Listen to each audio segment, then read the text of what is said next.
ప్రదర్శన వేసిన విద్యార్థులు మళ్ళొకసారి బాబు అక్కడ చప్పట్లతోటి 1 2 3 అంటూ కొడదాం 1 2 3.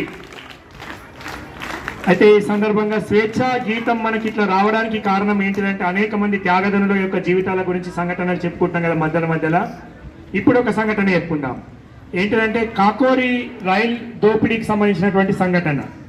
కాకోరి రైల్ సంఘటన మీకు అందరికీ తెలిసి ఉంటుంది. చాలా అద్భుతమైనటువంటి ఒక సినీ పక్కిలో జరిగినటువంటి సంఘటన. మీరు ఎవరైనా కావాలంటే గూగుల్లో యూట్యూబ్లో దొరికితే చూడండి.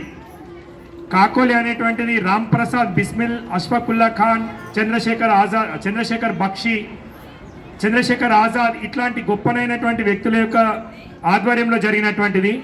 బ్రిటిష్ వాళ్ళు ఏదైనా చేయగలుగుతాం ఈ దేశంలో అనుకున్నప్పుడు వాళ్ళను ఎదిరించేటువంటి సత్తా ఈ దేశంలో పుట్టిన ప్రతి భారతీయుడికి ఉందనేటువంటి విషయాన్ని నిరూపించడం కోసమని మనం ఒక మంచి సస్పెన్స్ థ్రిల్లర్ సినిమాలో ఎట్లయితే చూస్తుంటామో అట్లా ఒక రైల్ని అత్యవసరం అంటే ఎమర్జెన్సీ గోల్స్ను ఆపి ప్రయాణికులకు ఎక్కడ నష్టం జరగకుండా బ్రిటిష్ పోలీసుల మీద యుద్ధం చేసి అక్కడ ఉండేటువంటి వాటిలో 8,000 రూపాయలని దొంగతనంగా తీసుకెళ్లి స్వతంత్ర పోరాటానికి ఉపయోగించుకున్నటువంటి నాయకులు మన యొక్క ఇంతకుముందు మనం చెప్పుకున్నటువంటి చంద్రశేఖర్ ఆజాద్, రామ్ ప్రసాద్ బిస్మిల్, అష్ఫాకుల్లా ఖాన్ లాంటి వాళ్ళు. కాబట్టి ఇట్లాంటి వాళ్ళు రోమాంచితమైనటువంటి జీవితాలు. వీటి గురించి కూడా ఒకసారి మీరు యూట్యూబ్లో సెర్చ్ చేద్దాము.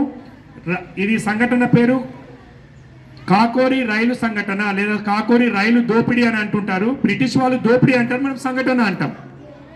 కాబట్టి ఇట్లాంటి వాటి గురించి మనం తెలుసుకునే ప్రయత్నం చేద్దాం. సార్ కార్యక్రమంలో చివరగా ఒక డాన్స్ ఉంది. 6వ తరగతి విద్యార్థుల యొక్క నృత్య ప్రదర్శన ఉంది. ఆ నృత్య ప్రదర్శన తర్వాత మన గౌరవ ప్రధాన ఉపాధ్యాయులు గారు ప్రసంగిస్తారు. ఆ తర్వాత మనం వందన సమర్పణతో పూర్తి చేద్దాం.